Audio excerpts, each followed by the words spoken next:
Yeah, and welcome, ladies and gentlemen, to Narcissism 101. This is KUCI 88.9 FM in Irvine. I'm your host, at least for the moment, Jose. Happy to be with you. It's 6:36 on this Wednesday evening. Happy you've joined us. I have in the studio with me one of my favorite occasional co-hosts, David. David, welcome. One of your favorites. Yeah, well, I only have a few. Prestigious. It's like my aunt. My aunt, when she said I was her favorite nephew, after all, I think I was her only one. That kind of thing. With all due respect, David has hosted a number of shows around the station every once in a while, I understand. Yeah, mostly through Dan. Dan. Preempt. He's doing the Friday 5 o'clock slot, isn't he? Normally these days. Happy to hand over the program to David this evening to do an interview, a special request interview. And you'll have 20 minutes or so to get that accomplished, David. We had half an hour before. This is very soon. We are going to be interviewing Neil Gaiman for the third time on this station and the third separate show he'll be on. He's doing a reading. Yeah, do a little introduction. He's doing a reading tomorrow at the Queen Mary, and this is a benefit for the Comic Book Legal Defense Fund, and it will be introduced by Harlan Ellison, the one, the only. And can we mention the price? It'll be $20. No. It's too late. But it's tomorrow, Thursday, around 8 o'clock. So that's what this is supposed to be a promotional interview for. As long as you don't endorse it. I mean, it's not supposed to be a commercial, as you know. Yeah, non-commercial. So right, you're not supposed to be trying to sell it. You just it's available, that kind of thing. I should announce. I probably should have said it before you revealed all that the opinions expressed on this program, and probably the prices too, are not necessarily those of the KUCI staff or management, nor those of the Regents of the University of California.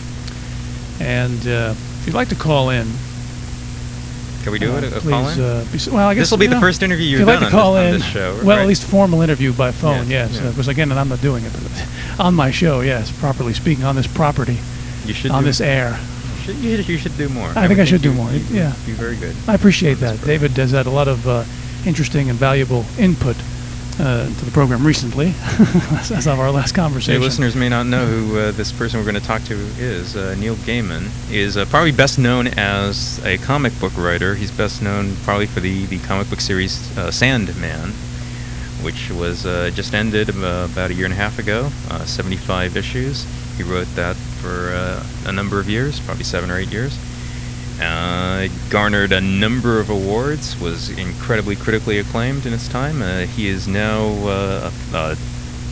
a very successful novelist. His book called Neverwhere, which was the novelization of the television show, which I understand will be a film very, very shortly.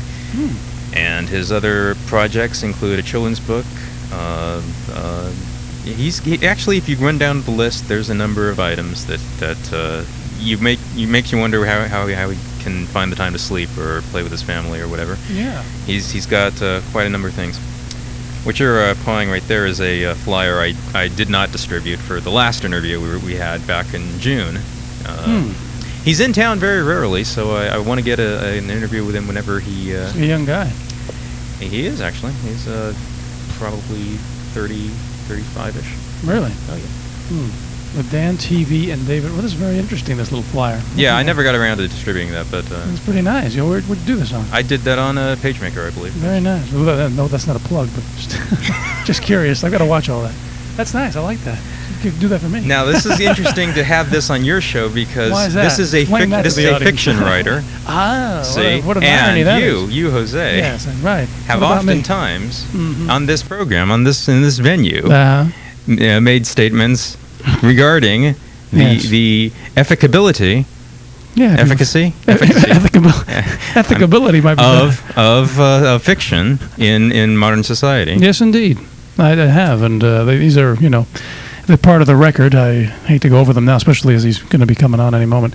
But in short, I have a certain reserve and caution in all forms of entertainment, frankly, that are especially produced as such, intended to be entertainment, make believe, pretend, and but I I recognize that they exist, these forms, and they have their place, certainly, was that question, but our understanding is perhaps deficient of these forms, and that's part of what I thought I would bring through my program, and eventually we'll get round back to that. But certainly, not to rain on Neil or your parade this evening, and you have my complete endorsement when it comes to this interview. I should say. Well, in the minutes we have, what is exactly your specific argument against a fictional construct in which to get across a message? Let us say that the first step is to say that I have a moral objection. There's a moral component, insofar as there's a moral component to everything we do, and I guess I believe that, or I like to convince people of that. There's nothing morally neutral.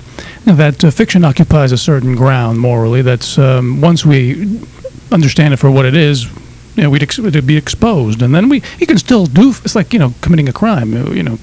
Everybody knows certain things are illegal, or little lies. Lies are kind of this liminal category, sort of in between. Well, white lies might be okay in the certain circumstances. Yeah, I understand. Certain violations. I've never heard this before. Under what moral system is fiction writing? Narcissism 101. Narcissism, goes without properly saying. speaking. I mean, that's sort of the story. Getting to the punchline there, but I mean, it's about a whole other, frankly, an unprecedented. I mean, I've never heard anything quite like that, frankly, and it came to me as a conclusion of other considerations I was making in other areas. Because it's fundamentally dishonest? I said, well, that's the simple way, I suppose, to say it. I mean, certainly, just at a simple level, it seems right. It's obviously it's intended to misrepresent. Frankly, I think you're forgetting how the human mind interprets things. It's a medium of metaphor. Yeah. Well, then, if everything's a metaphor, I agree. I think that I could look at the argument that everything's a metaphor, and there's nothing real, and that everything's a metaphor, including science, so-called. But then it's a matter of degree, and it is a matter. I want to say everything should be can be construed as a matter of conscience, and science is a very conscientious undertaking. Fiction writing is not a very conscientious undertaking by comparison to my system, if you will. Within that system of narcissism, it's if you will, base. But it doesn't mean no one should do it. I mean, a lot of things are base, and people. I mean, not everyone can be high. It's a question of if somebody wants power and strength and health and highness, elevation, that's one way to achieve it. I see we have a call, David. That could be him. Let's see if I can get this right. He doesn't get too nervous. Hello, caller? I think I have to pick up the phone. Yeah. Should have had you do this. Talk. Hello? Yeah, Neil? Hi, Neil. Can you hang on? Let me see if I can get you on.